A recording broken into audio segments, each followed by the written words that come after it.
మంచిది సంగమా, కూడి వచ్చిన దేవుని బిడ్డలైన మీ అందరికీ కూడా ప్రభు అయిన యేసుక్రీస్తు నామమున వందనములు చెల్లించుకుంటున్నాను.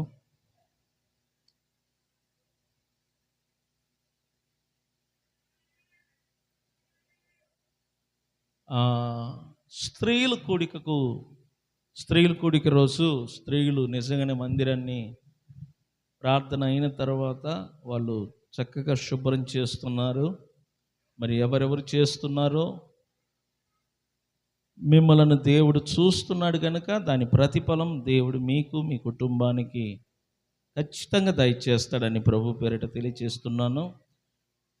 శుభ్రం చేసేటప్పుడు ఒక్కసారి పై వైపు చూడండి.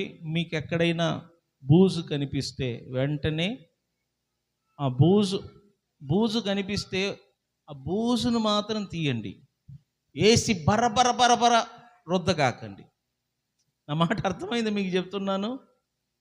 అలా రుద్దటం వల్ల ఏంటంటే అన్ని ఊడి కింద పడతాయి. ఇది వచ్చి అంటించింది, అందువలన బూజు కనబడితే బూజును మాత్రం చక్కగా అంటున్నట్టుగా తీసేయండి.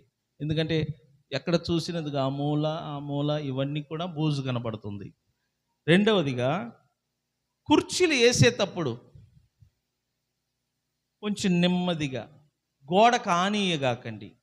మీరు ఇప్పుడు చూస్తే గోడకు పెచ్చు లేస్తుంది, మీరు చూడండి ఒకసారి. ఆ మూలగేలా చూస్తే పెచ్చు లేచిపోతుంది. కొంతకాలం కాపాడుకుందాం. అందువలన ప్రార్థన అయిన వెంటనే కుర్చీలు కోపముతో, సురేషు విజయనగరంలో నుండి, అన్న ఏందన్న అంత కోపముతో కుర్చీలు వేస్తున్నారు, కనీసం ఒక నలుగురినైనా ఏర్పరచుకోనని వీళ్ళతో కుర్చీలు వేస్తే గోడలో ఉన్నాయన్నీ పోతాయి అన్న, వేసి డామ్ను వేస్తున్నారు. అట్లా కాదు, నిదానంగా ఓర్పు సహనముతో కుర్చీలు వేయండి. నీకు అంత ఓర్పు లేక వేయకపోయినా పర్వాలేదు, కొంచెం నెమ్మదిగా చక్కగా సర్ది వెళ్ళండి. మగపిల్లలు వెళ్ళగాకండి, తొందరగా ఉండి కిటికీలన్నీ లాక్ చేసి ఎవరికి వాళ్ళు వెళ్ళండి, ప్రశాంతంగా వెళ్ళండి. ఓకేనా? నేను ఇప్పుడు ఒక ప్రశ్న అడుగుతున్నాను. 11 గంటలకు మేము వచ్చామన్న వాళ్ళు చేతులు ఎత్తండి. 11 గంటలకు వచ్చిన వాళ్ళు. ఎందుకంటే కొత్త వాళ్ళు అంటే సరి తెలియదు, వచ్చారనుకోవచ్చు. అది ఒకసారి అంటండి, నేను చెప్తున్నా చూడండి. ఈ చెయ్యి ఎందుకు వాడతాం మనకు తెలుసు కదా, ఈ చేతిని ఎందుకు వాడతాం అది మనకు తెలుసు. ఇది యాక్సిడెంట్లో ఇరిగి ఊడిపోయింది అనుకుందాం. అప్పుడు ఈ చేతితో భోజనం తినాలంటే కొంచెం కష్టంగా ఉంటుంది. ఇది మన చెయ్యి, కానీ దీన్ని భోజనానికి ఉపయోగించాల, వేరే వాటికి ఉపయోగించాం. ఇప్పుడు యాక్సిడెంట్ వలన ఈ చెయ్యి ఊడిపోయింది, తినిపించేవారు లేరు, ఇక నాకు తప్పదు, దీంతోనే తినాలి. కానీ నా వలన కాదు, ఎందుకంటే దీంతో అలవాటు పడ్డాను. దీంతో అలవాటు పడాలంటే కొంతకాలం పట్టుద్ది. ఒక 10 రోజులు లేక వారము లేక నెల పట్టుద్ది. తర్వాత అలవాటు అయిన తర్వాత ఇక ఈ చేత్తోనే తినటం, ఈ చేత్తోనే అన్ని చేయటం అలవాటు అయిపోతుంది. నువ్వు దేనికి అలవాటు పడతావో దానికే బానిస అవుతావు. నేను చాలామందిని చూస్తున్నాను. మీరు నేను ఏదో అక్కడ కూర్చొని పిచ్చోళ్ళలాగా ఎప్పుడైనా అట్లేమనుకోకండి. నేను అందరిని చూస్తాను, ఎవరు ఏ టయానికి వస్తున్నారు, వచ్చేవారం ఏ టయానికి వస్తారు, అవతల వారు ఏ టయానికి వస్తారు. దాని అర్థం ఏంటంటే మీరు అలా అలవాటైపోయారు. 11 కంటే 11కే, 10:30 అంటే 10:30కే, 11:30 అంటే 11:30కే మీరు అలా అలవాటు చేసుకున్నారు. సో దేవుడు ఏమంటున్నాడంటే వాళ్ళ అలవాటు మారాలా. మీరు దేన్ని అలవాటు చేసుకున్నారో దేవుడు అంటున్నాడు, నువ్వు వారి అలవాటు నువ్వు మార్చు. వీళ్ళు మారకపోతే వీళ్ళు నేను ఆశీర్వదించనని దేవుడు చెప్తున్నాడు. డైరెక్ట్గా నేను చెప్తున్నాను.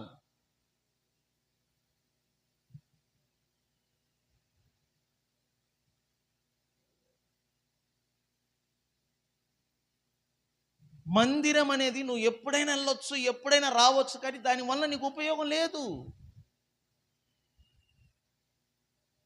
ఎందుకు మనం ఇక్కడికి వస్తున్నామంటే దేవునికి మనం కృతజ్ఞతలుగా ఉండటానికి.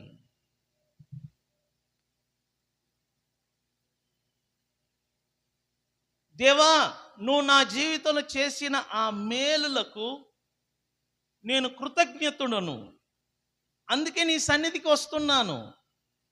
సో దేవుడంట మిమ్మల్ని గమనిస్తున్నాడంట. మీరు ఏ టయానికి వస్తున్నారు, మీరు ఎన్ని గంటలకు వస్తున్నారు, ఎంత నిర్లక్ష్యంగా వస్తున్నావు, ఎంత సిన్సియర్గా వస్తున్నావు, ఇవన్నీ దేవుడు చూస్తూ ఉంటాడు. నీ సిన్సియారిటీని బట్టి దేవుడు నిన్ను ఆశీర్వదిస్తాడు.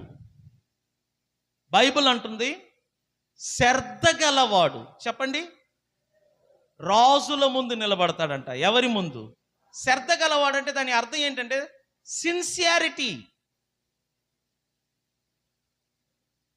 ఎవరు శ్రద్ధ కలిగి ఉంటారో వాళ్ళంట రాజుల ముందు నిలబడతారంట. చర్చికి వెళ్ళే విషయంలో కూడా మనము శ్రద్ధ కలిగి ఉండాలా. ఇప్పుడు చూడండి, ఒక డాక్టర్ గారు విజయవాడలో ఉన్నారు, ఆయన దగ్గరికి వెళ్ళాలనుకుంటున్నాం. ఆయన చెప్పాడు, మీరు ఖచ్చితంగా 9 గంటలకి హాస్పిటల్లో ఉండాలి. ఆయన మనకి ఇచ్చిన టైం 9 గంటలు, లేదంటే 8 గంటలు అనుకుందాం. మనకు బస్సు ఇక్కడ 5 గంటలకి లేక 5:30కి. సార్, మాకు బస్సు 5 గంటలకి 5:30కి, అంతసేపు మేము అంత త్వరగా రాలేమంటే ఆయన ఊరుకుంటాడా? ఆయన ఏ టైం ఇచ్చాడో ఆ టైంలో మనం ఉండటానికి ఎంత ప్రయాసపడి వెళ్తున్నాం, ఎంత కష్టపడి వెళ్తున్నాం అంటే దాని అర్థమైతే ఒక డాక్టర్ గారికి ఇచ్చే విలువ మనలను పుట్టించిన దేవునికి ఇవ్వలేకపోతున్నాము. అర్థం చేసుకోండి, దేవుడు మీ నడవడికలను చూస్తున్నాడు, మీ సిన్సియారిటీని చూస్తున్నాడు. మనం చేసే చిన్న చిన్న పొరపాట్లు పెద్ద పెద్ద శాపాలు మన తల మీదకి తీసుకొని వస్తుంది. మనం తీసుకుంటున్న రాంగ్ డిసిషన్ అంటారు, తప్పుడు నిర్ణయాలు, లేకపోతే మనం వేసే తప్పుడు అడుగు మన గమ్యాన్ని మార్చేస్తుంది. 1998వ సంవత్సరములో ఉత్తరప్రదేశ్ అని ఒక రాష్ట్రం ఉంది. ఆ రాష్ట్రములో మొహరాదాబాద్ అని ఒక పట్టణం ఉంది. అక్కడి నుంచి ఢిల్లీకి మేము ప్రయాణం చేస్తున్నాం. రాత్రి మాకు 12 గంటలకు ట్రైను. ఎక్కడంటే మొహరాదాబాద్ రైల్వే స్టేషన్లో. 12 గంటలకి 2వ నంబర్ ప్లాట్ఫామ్లో ట్రైన్ వస్తుంది. లక్నో నుంచి న్యూఢిల్లీకి వెళ్ళే ట్రైను 2వ నంబర్ ప్లాట్ఫామ్లో ఖచ్చితంగా వస్తుంది. కానీ అదే 2వ నంబర్ ప్లాట్ఫాము 5 నిమిషానికి ముందు లక్నో నుంచి డెహ్రాడూన్ వెళ్ళే ఒక ట్రైన్ వస్తుంది. ఢిల్లీకి వెళ్ళే ట్రైను, డెహ్రాడూన్కి వెళ్ళే ట్రైను ఒకే ప్లాట్ఫామ్ మీదకి వస్తుంది, కానీ 5 నిమిషాలు తేడా. ఎంత తేడా చెప్పండి? చెప్పండి, ఎంత తేడా? 5 నిమిషాలు తేడా, అంతే.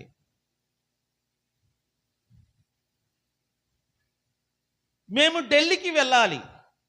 ఢిల్లీ అనేది ఇటువైపు అనుకోండి, డెహ్రాడూన్ అనేది ఇటువైపు. 2 లక్నో నుంచి వస్తుంది. ఒకటి ఢిల్లీకి వెళ్తుంది, ఒకటి డెహ్రాడూన్కి వెళ్తుంది. మొహరాదాబాద్ అనే టౌన్లో రైల్వే స్టేషన్లో ఆగుతుంది 2 ట్రైను, 5 నిమిషం తేడాలో. ఇది ఎప్పుడు జరిగిందంటే 1998 98వ సంవత్సరములో ఏప్రిల్ నెలలో జరిగింది నా లైఫ్లో. మేము మొత్తం 8 మంది. ఈ 8 మంది ఒక్కొక్క రాష్ట్రానికి చెందిన వాళ్ళం. ఒకరి భాష ఒకరికి అర్థం కాదు. మా లీడర్ వచ్చి డెహ్రాడూన్కి చెందినవాడు. అతడే మమ్మల్ని నడిపించేవాడు. అతడు పుట్టి పెరిగిందంతా డెహ్రాడూన్. అతనికి అన్నీ తెలుసు. కానీ ఒక చిన్న రాంగ్ స్టెప్ వేశాడు. ఏంటంటే 5 నిమిషములో మా ట్రైన్ వెనకాల వస్తుంది. దానికంటే ముందు డెహ్రాడూన్కి వెళ్ళే ట్రైన్ వచ్చింది. మా లీడర్ ఏం చేసిందంటే ఢిల్లీకి వెళ్ళే ట్రైన్ అని ముందు వెనక ఆలోచించకుండా, విచారించకుండా, ట్రైన్ నంబర్ చూడకుండా ఢిల్లీకి వెళ్ళవలసిన ట్రైన్ ఎక్కవలసిన మేము డెహ్రాడూన్కి వెళ్ళవలసిన ట్రైన్ ఎక్కాం. కారణం మా లీడర్. ఎందుకంటే విచారణ లేదు, అడిగి తెలుసుకోలేదు, ట్రైన్ నంబర్ చూడలేదు. 2 ఒకే ప్లాట్ఫామ్లో వస్తుంది కానీ 5 నిమిషం తేడా. సో ట్రైన్ ఎక్కాము, కూర్చున్నాము, ట్రైన్ స్టార్ట్ అయింది. ఢిల్లీకి వెళ్ళవలసిన ట్రైను అనుకొని ఎక్కితే డెహ్రాడూన్ వెళ్తుంది. 2 గంటలు ప్రయాణం సాగింది. 2 గంటల తర్వాత ఒక స్టేషన్లో ఆగింది. మా లీడర్ కిటికీ తీసి చూస్తే ఆ స్టేషన్ పేరు చదివాడు. షాక్ అయ్యాడు. అదేంటి, డెహ్రాడూన్ వెళ్ళే రూట్లో ఉన్నాము, ఢిల్లీకి వెళ్ళవలసిన వాళ్ళము, ఈ ట్రైన్ ఎక్కామేంటని అప్పుడు కంగారు పడుతున్నాడు. అప్పుడు తోటి ప్యాసింజర్ని అడిగితే ఇది ఢిల్లీకి వెళ్ళదు, డెహ్రాడూన్ వెళ్తుంది. వెంటనే మేము ఏం చేసామంటే మా లగేజ్ మొత్తాన్ని తీసుకొని ప్లాట్ఫామ్లో దిగేసాం. రాత్రి ప్లాట్ఫామ్లో పడి ఉన్నాం. మహా కష్టపడ్డామండి. తెల్లారిన వెంటనే మామూలు వ్యాన్ పట్టుకొని వేరే చోటుకి వెళ్ళాం. అక్కడి నుంచి ఇంకొక వ్యాన్ పట్టుకొని ఇంకొక చోటుకి వెళ్ళాం. 2 గంటల ప్రయాణము మహరాదాబాదు నుంచి ఢిల్లీకి.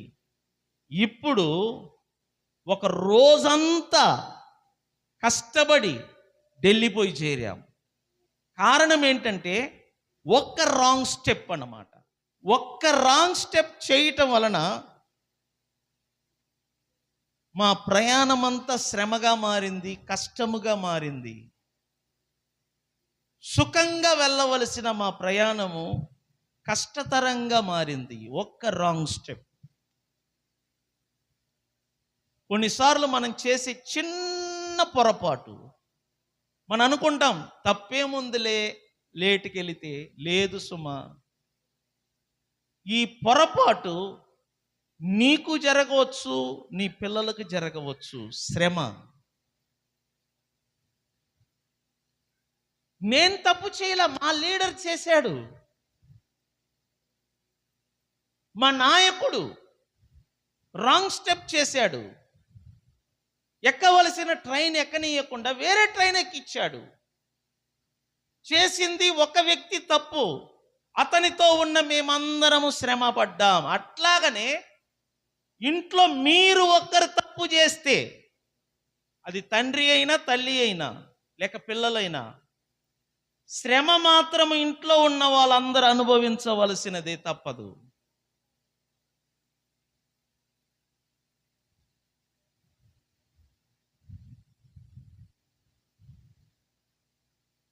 లైఫ్లో ఒక చిన్న తప్పు జీవితాన్నే మార్చేస్తుందంట.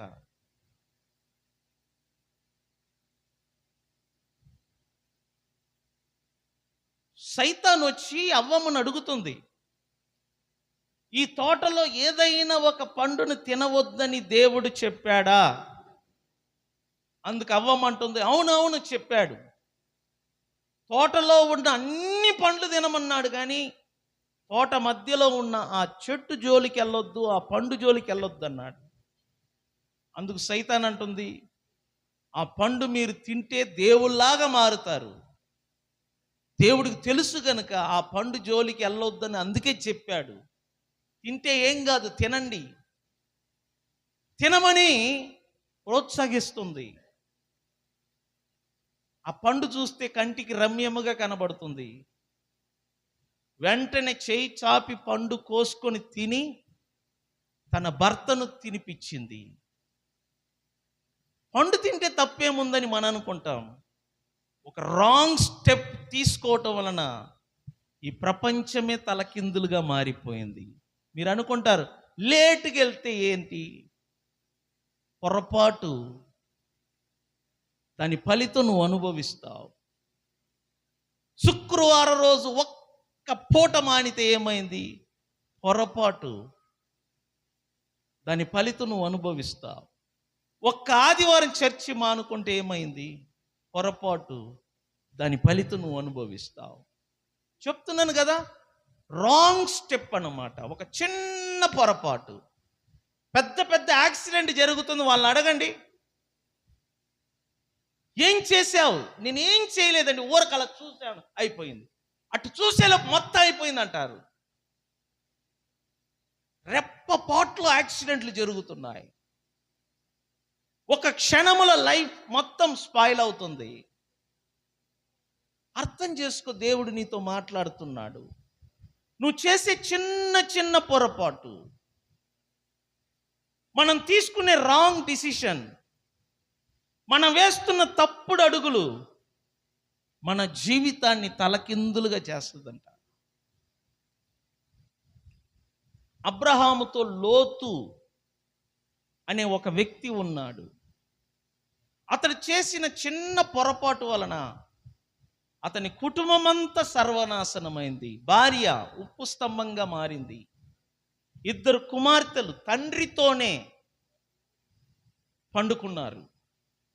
అందువలన అమాలేకీయులు, అమ్మోనీయులనే దేవుని బిడ్డలకు శత్రువులుగా ఒక 2 జాతులను కన్నాడు. కారణం ఏంటి తెలిసిన? లోతు తీసుకున్న ఒక రాంగ్ డిసిషన్, అతడు ఎంచుకున్న తప్పుడు మార్గం. చరిత్రలో ఎక్కడ జరగదు, కూతుర్లు తండ్రి పక్కన పోయి పండుకున్నారు, వ్యభిచారం చేశారు తండ్రితో. ఎంత ఘోరమైన పాపం అది. భార్య ఉప్పు స్తంభంగా మారింది. ఆ కుటుంబమే 4 లోతు భార్య, 2 కూతుర్లు. ఈ 4 చూడండి పాడైపోయారు. కారణం ఏంటి తెలిసిన? కుటుంబ యజమానుడు వేసిన రాంగ్ స్టెప్ అన్నమాట. నేను అదే చెప్తున్నాను. మనం అన్నిటిని తేలిగ్గా తీసుకుంటా ఉంటాం. ఏం కాదులే, సరదాగా తీసుకుంటా ఉంటాం. దాని ఫలితం ముందు చూసావా, తట్టుకోలేం మనం. మనం తీసుకుంటున్న రాంగ్ స్టెప్ ముందు చూసారా, మన జీవితాన్ని, మన కుటుంబాన్ని, మన ఆర్థిక వ్యవస్థను కూడా మార్చేస్తుందంట.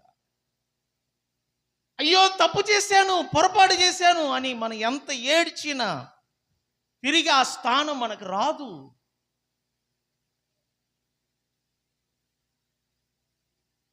నేను ఒక వీడియో చూశానండి.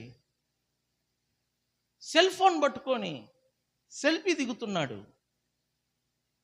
ట్రైన్ వస్తుంది, ఇటువైపు ట్రైన్ వస్తుంది. ఆ ట్రైన్ వస్తున్నప్పుడు ఇతడు ఇలా పెట్టుకొని సెల్ఫీ దిగుతున్నాడు, ఇలా పెట్టుకొని సెల్ఫీ దిగుతున్నాడు. వచ్చింది, అతన్ని కొట్టి వెళ్ళిపోయింది. జీవితం స్పాయిల్ అన్నమాట. రెప్పపాటు జీవితం పాడైంది. మన జీవితం అంతా అంతే. ఇంకా మనం మార్చుకోకపోతే, ఇంకా మనం మారకపోతే చాలా కష్టం అండి, నేను చెప్తున్నాను.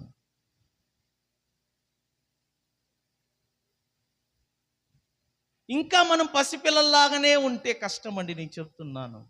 ఎదిగే కొలది నీ ఆలోచనలు, నీ అలవాట్లు, నీ నడవడికలు మారాలా. చిన్న పిల్లలు కాదు, బెత్తం పెట్టుకొని ప్రతిసారి తొందరగా రండి, తొందరగా రండి, తొందరగా రండి అని. వయస్సు పెరుగుతుంది, పిల్లలు పెళ్లి వయస్సుకు వచ్చారు. కొంతమంది పిల్లలకు పెళ్ళయి పిల్లలు పుట్టారు, అయినా మనం మారలేకపోతున్నాం. అయినా మన జీవితంలో మార్పు రావట్లేదు, పిల్లల చేష్టలు పోవట్లేదు. దేవుడు ఎలా ఆశీర్వదిస్తాడు? ఒకసారి ఆలోచన చెయ్యి. గొప్ప వాళ్ళందరూ కూడా పతనం అవుతున్నారు, గొప్ప గొప్ప వాళ్ళందరూ కూడా పడిపోతున్నారు. మనం ఏ పాటి వాళ్ళం? ఒక్కసారి ఆలోచన చెయ్యి. దేవుని మీద మనకు భయం ఉండాలా, భక్తి ఉండాలా. చర్చికి ఎందుకు వస్తున్నాం? మన భక్తిని, మన భయమును దేవునికి కనపరచటానికి. దేవా, నీ మీద నాకు భయం ఉంది, నీ మీద నాకు భక్తి ఉంది, అందుకనే మందిరానికి త్వరగా వస్తున్నాను.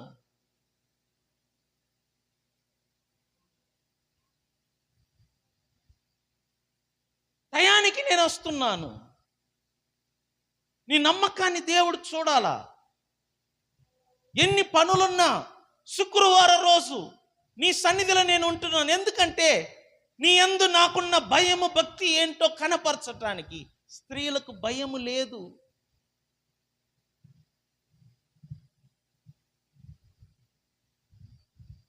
దేవుడంటే భయము లేదు, భర్త అంటే భయము లేదు, పిల్లలకు తల్లిదండ్రులంటే భయము లేదు. భర్తకు భార్య అంటే భయము లేదు. భయం ఉండాల మనకు. దేవుని మీద మనకు భయం ఉండాలా, భక్తి ఉండాలా. బైబిల్ ఏమంటుందో చూడండి. సామెతల గ్రంథం 14వ అధ్యాయం 26, 27 ఈ వాక్య భాగములలో ఇలా రాయబడి ఉన్నది. యెహోవా యందు భయభక్తులు కలిగి ఉండుట బహుధైర్యము పుట్టించును. చెప్పండి. యెహోవా యందు భయభక్తులు కలిగి ఉండుట వలన మనకి ఏం కలుగుతుందంట? బహుధైర్యము. తెలుగులో బహుధైర్యం అని రాయబడి ఉంది. అసలైతే బహుధైర్యం అనే పదం అంట ఇంగ్లీష్లో కాన్ఫిడెంట్ అని రాయబడి ఉంది. దాని అర్థం ఏంటంటే నమ్మకము. దేవుని మీద భయము, భక్తి కలిగి ఉండుట వలన బహుధైర్యము, బహు నమ్మకము మన లోపల పుడుతుందంట. నిరీక్షణ. చాలా మందిలో నమ్మకం ఉండదు. పిల్లల మీద, భవిష్యత్తు మీద, వారి జీవితం మీద, వారి రాబడి మీద నమ్మకం ఉండదు. నమ్మకం లేని వాళ్ళందరూ కూడా భయముతో బ్రతుకుతూ ఉంటారు. కొంతమంది ఎప్పుడు చూసినా భయపడుతూ ఉంటారు. తల్లిదండ్రులు పిల్లల గురించి, వారి కుటుంబం గురించి, వారి భవిష్యత్తు గురించి. ఎందుకు వారు భయపడుతూ ఉన్నారు? వారిలో నమ్మకము లేకపోవటం, వారిలో నిరీక్షణ లేకపోవటం. నిరీక్షణ, నమ్మకము ఎందుకు వారికి కొదువు అవుతుందంటే వారికి దేవుని మీద భయము లేదు, భక్తి లేదు. దేవుని మీద మనకు భయము, భక్తి ఉండాలి. ఎవరు యెహోవా యందు భయభక్తులు కలిగి ఉంటారో వారికి బహుధైర్యము పుట్టిస్తుందంట. దేనికి భయపడరు వారు, దేనికి భయపడరు. ధైర్యముగా బ్రతుకుతారు, ప్రశాంతంగా నిద్రపోతారు, దేనికి భయపడరు. మరలా బైబిల్ అంటుంది చూడండి, అట్టి వారి పిల్లలకు ఏం కలుగును? ఆశ్రయస్థానం అంట. చూసారా? తల్లిదండ్రులు, మీరు దేవుని యందు భయము, భక్తి కలిగి ఉండుట వలన మీ పిల్లలకు ఆశ్రయస్థానము కలుగుతుందంట. మీ పిల్లలకు మంచి భవిష్యత్తు కలుగుద్ది. మీ పిల్లలకు మంచి జీవితము దేవుడు ఏర్పాటు చేస్తాడు. స్త్రీలు శుక్రవారం రోజు దేవుని మీద భయము, భక్తి కలిగి చర్చికి రండి.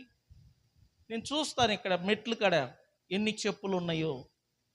చెప్పులు 10 కూడా ఉండట్లేదు, రావట్లేదు. ఏమంటే అర్థం చేసుకో, ఎన్ని రోజులు తప్పించుకుంటాం? వయస్సు పెరుగుతుంది, మరణం దగ్గరవుతుంది, ముసలోళ్ళు, మీరు దేవుని మందిరానికి రాకుండా సంపాదించి ఏం చేస్తారో ఒక్కసారి ఆలోచన చేయండి. శుక్రవారం రోజు మందిరానికి రాకుండా ఇండ్లల్లో ఉండటం వలన మీరు తప్పించుకుంటారా? మీ వయస్సు పెరిగే కొలది, రోజులు గడిచే కొలది నువ్వు దేనికి దగ్గర అవుతున్నావు చెప్పండి? ప్రతిరోజు నువ్వు ఎక్కడికి వెళ్తున్నావు? మరణానికి దగ్గర వెళ్తున్నావు.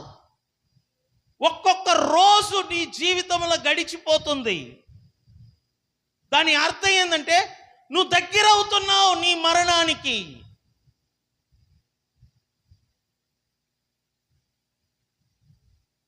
నీ మరణానికి నువ్వు దగ్గర అవుతున్నావు. వయస్సు గతించే కొలది, వయస్సు దాటిపోయే కొలది నువ్వు మరణానికి దగ్గరవుతున్నావు. మరణము నిన్ను విడిచిపెట్టదు.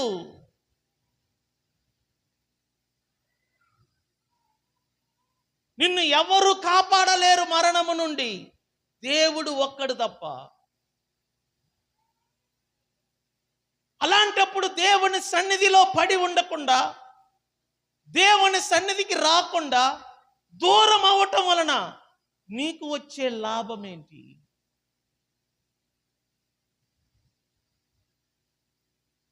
యేసుప్రభు ఒక మాట అన్నాడు, ఒక మనుషుడు ఈ లోకమంతటిని సంపాదించి ఈ లోకమును స్వాధీనం చేసుకున్న తర్వాత తన ప్రాణమునకు ఏమిటి లాభము? ఒకడంట విస్తారమైన పంటలు పండించాడంట. ఆ సంవత్సరం పంట బాగా పండిందంట. ఒట్లు పొయ్యటానికి కూడా ధాన్యము నిలువ చేసే ఆ స్థలము సరిపోక ఆ స్థలాన్ని, పాత స్థలాన్ని పడగొట్టి పెద్దది కట్టాడంట. అయినా సరిపోలేదు, అంత పంట విస్తారంగా పండింది. ఆ రోజు రాత్రి మనసులో అనుకుంటున్నంట, ఈ సంవత్సరం పంట బాగా పండింది. తనలో తాను అనుకుంటున్నాడు, నా ప్రాణమా తినుము, త్రాగుము, సుఖించుము అని అనుకుంటున్నప్పుడు దేవుడిని యొక్క స్వరం వినబడ్డదంట. ఒరే వెర్రివాడా, ఈ రాత్రి నేను నీ ప్రాణాన్ని తీసుకుంటే ఇవన్నీ ఎవరి స్వాధీనం అవుతుంది? నువ్వు మందిరానికి రాకుండా, శుక్రవారం గుడికి రాకుండా, ఆదివారం గుడికి రాకుండా, స్త్రీలు నువ్వు పనికి వెళ్ళి సంపాదించి కూడబెడుతున్నవన్నీ దాచిపెడుతున్నావు కదా. ఒకవేళ ఆ రాత్రికి రాత్రి నీ ప్రాణం పోతే ఏమవుతుంది ఆ డబ్బులు? మీరు అనుకుంటారు పిల్లలకు ఉపయోగపడుతుంది, మీరు అనుకుంటారు మనమ సంతానానికి ఉపయోగపడుద్దని. మీ తాత వాళ్ళు సంపాదించింది నీకు ఉపయోగపడ్డదా? ఒక ఆయన ఒక కథ చెప్తాం నేను విన్నానండి. ఒక ఊరిలో ఒక హోటల్ ఉందంట. ఆ హోటల్లో ఒక ప్రత్యేకత ఏంటంటే, ఈ హోటల్లో మేము డబ్బులు తీసుకోము, మీరు ఎంతైనా భోజనం చేయవచ్చు, ఎంతైనా తినవచ్చు, డబ్బులు మాత్రం తీసుకోము. కానీ మీరు తిన్న భోజనానికి బిల్లు మీ మనముడు కడతాడు. ఎవరు కడతారంట చెప్పండి? ఎవరు కడతారంట? మనముడు. అంటే నేను తింటే, నేను తిన్న భోజనానికి బిల్లు నేను కాదు కట్టేది. ఎవరంట కట్టబోయేది? నా మనముడు. ఒకటి చేతుల్లో డబ్బులు లేకపోతే ఆకలి అవుతుంది, ఈ బోర్డు చూశాడు, పోయి అడుగుతున్నాడు, అయ్యా నా దగ్గర డబ్బులు లేవు, కానీ మీ హోటల్ బయట ఇట్లా బోర్డు చూశాను, ఎంతైనా తినవచ్చు, కానీ బిల్లు మీ మనముడు కడతాను అంటున్నాడు. అంటే నేను తిన్న భోజనానికి బిల్లు మా మనముడు కడతాడా? అవును, మీ మనముడు కడతాడండి అన్నాడంట. అయితే నేను ఎంతైనా తినొచ్చా? మీరు ఎంతైనా తినండి, దిగులు లేకుండా, చింత లేకుండా ఎంతైనా తినండి, కానీ ఖచ్చితంగా బిల్లు మాత్రం ఎవరు కట్టాలా? మనముడు కట్టాలా. ఓరే నాకు ఇంకా పెళ్లి కాలేదు, పిల్లలు పుట్టలేదు, మళ్ళా వాళ్ళకు పెళ్ళయ్యి పిల్లలు పుట్టినప్పుడు కదా నా మనవడు వస్తాడు, కాబట్టి అవకాశం దొరికిందని వీడు పోయి ఫుల్ కూర్చొని ఇష్టం వచ్చినట్టు తిన్నాడట. తిని బయటికి వస్తున్నాడంట. బయటికి వస్తుంటే హోటల్ ఓనర్ బిల్లు కట్టమన్నాడంట.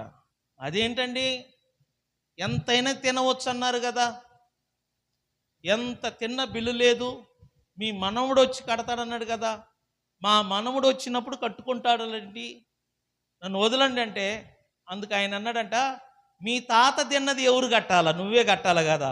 అర్థమైందండి ఓనరు, మీ తాత తిన్నదానికి బిల్లు నువ్వు కట్టాలి కదరా, నువ్వు తిన్నదానికి మీ మనవడు కడతాడు, కానీ మీ తాత తిన్నదానికి నువ్వేం చెయ్యాలా అంటే దాని అర్థం ఏంటి? మీ తాత తిన్నదానికి బిల్లు కట్టరా అన్నాడంట. మా తాత తిన్నదానికి బిల్లు నేను కట్టడం ఏంటంటే, అదేరా బాబు మా షరతు, నువ్వు ఎంతైనా తిన్నావు, నువ్వు తిన్నదానికి మీ మనవడు కడతాడు, కానీ మీ తాత వచ్చి తిన్నాడు కదా, దానికి మాత్రం నువ్వేం చేయాలా, బిల్లు కట్టాలా. దీన్ని తెలివితే ఎట్లా అంటారు? వీడికి ఈ విషయం తెలియక వాయమ్మో అని ఇప్పుడు కూర్చొని లోపల సరెండర్ అయిపోయాడు. గుర్తుపెట్టుకోండి, తాత సంపాదించిన సొమ్ము మనకు రాదు, కానీ తాత పెట్టిన అప్పు మాత్రం మనం కట్టాల్సిందే. మీరు అనుకుంటారు శుక్రవారం రోజు గుడికి రాకుండా స్త్రీలు మీరు కష్టపడి మీ పిల్లలకి మీ మనమ సంతానానికి పోతుందని మీరు అనుకుంటారు, కానీ ఆ సొమ్ము, నేను ఒకటి చెప్తున్నాను చూడండి, మనం కష్టపడే సొమ్ము మనం తినాలన్నా మనం అనుభవించాలన్నా దేవుని ఆశీర్వాదం ఉండాలా. దేవుని శాపముగా మన మీద వచ్చిందనుకోండి, మన తిండి మనం తినలేమంట. నా మాట అర్థమైందా? బైబిల్లో మీరు బైబిల్ చదివారా లేదో, ద్రాక్ష తోట కలిగిన వాడంట ఆ తోట పండు తినడంట. ఎంతమందికి మామిడి తోటలో ఉన్నాయో మనస్ఫూర్తికి చెప్పండి, మీరు ఒక్క కాయ అయినా తిన్నారా మీ తోటలో నుండి?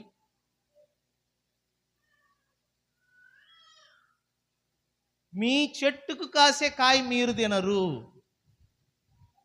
బైబిల్ ఏమంటుందంటే,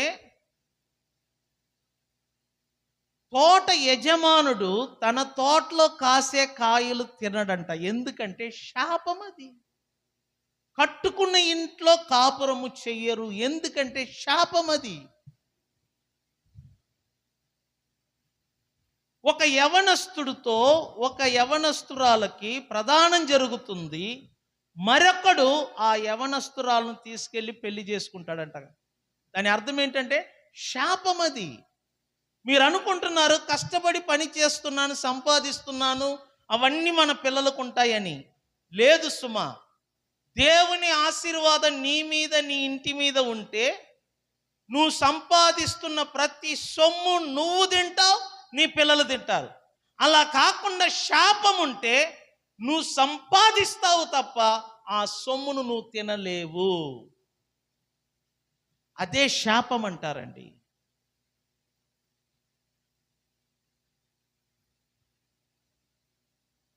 శాపం ఎందుకు వస్తుంది? దేవుని మీద భయము భక్తి లేకపోవటం. ఎవరు దేవునికి భయపడతారో, ఎవరు దేవునికి లోబడతారో వారికి ఆశీర్వాదం వస్తుంది. ఎవరు దేవునికి భయపడరో వారి మీద, వారి పిల్లల మీద, వారి గృహం మీద శాపం వస్తుంది. వారు అన్నీ కలిగి ఉంటారు, కానీ వారు వాటిని అనుభవించలేరు. అందుకే బైబిల్ అంటుంది, నీవు నీ పిల్లలు సురక్షితంగా ఉండాలి అంటే దేవుని మీద ఏం కలిగి ఉండాల మనము? భయము భక్తి. చెప్పండి, ఎవరికి భయపడాల మనము? చెప్పండి, ఎవరికి భయపడాలా? మీరు చూడండి, ఎవరైనా నా కాడికి వస్తారు పనికి వెళ్ళేటప్పుడు, నేను కూర్చోమంటాను, వామ్మ నేను వెళ్ళాలా, ఏమైంది ఒక 5 నిమిషం కూర్చో, వామ్మ మా ఓనరు ఊరుకోడు, నేను వెళ్ళాలా, తొందరగా వెళ్ళకపోతే మా ఓనరు తిడతాడు. సో ఇతనికి ఎవరి మీద భయం ఉంది? మాట్లాడండి, ఎవరి మీద భయం ఉంది? సరే, చర్చికి మాత్రం తొందరగా వెళ్తా, అయ్యో నేను వెళ్ళకపోతే మా పాస్టర్ గారు తిడతారు. చర్చికి నేను వెళ్ళకపోతే దేవుడు తిడతారు. ఎవరైనా అంటారా? ఇక వస్తారండి, ఆడవాళ్ళు అయితే మరీ వస్తారు.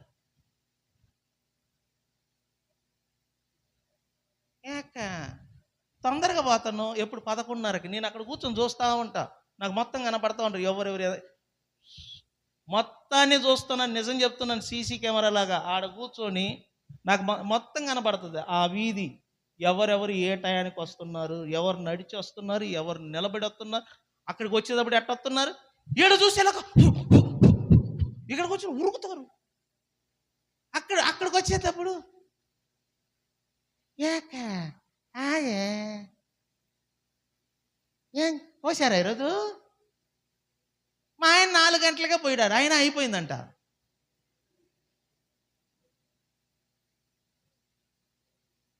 ఇంట్లో ఉండేది ఇద్దరు, 11:30కి వస్తారు. సిగ్గుచేటు. ఇంట్లో 10 మంది ఉండి ఒక 20 మంది ఉన్నా పర్వాలేదు, పోనీలే అందరికి వండి పెట్టి, అందరికి అన్ని ఐటెంలు వండి పెట్టి లేటుకు వస్తారు. ఇద్దరే పోనీ ఇడ్లీలు కూడా వేసుకోరు, బోండాలు తెచ్చుకుంటారు. ఇక్కడ ఇడ్లీ బోండాలు అయినా లేటు. ఎందుకు? ఈ బాడీని అలా అలవాటు చేసేసాం. ఎన్ని గంటలకు వెళ్తాం చెప్పండి? ఎన్ని గంటలకు వెళ్తాం? రేపు ఇప్పుడు ఒకవేళ గవర్నమెంట్ వాళ్ళు ఇదివరకు గవర్నమెంట్ లాగా పెన్షన్ ఇంటికి వచ్చి ఇవ్వటం కాకుండా, పెన్షన్ కోసం మీరందరూ పంచాయతీకి రావాలి అంటారు. 8 గంటలకే స్టార్టింగ్ కౌంటర్. అప్పుడు ఏం చేస్తాం మనం?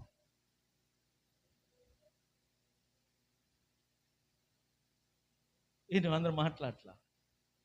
ఏం చేస్తాం? 7 గంటలకు వచ్చేస్తాం. అంటే లేటుగా పోతే ఒక భయం, పెన్షన్ తీసేస్తారు, పెన్షన్ దొరకదని.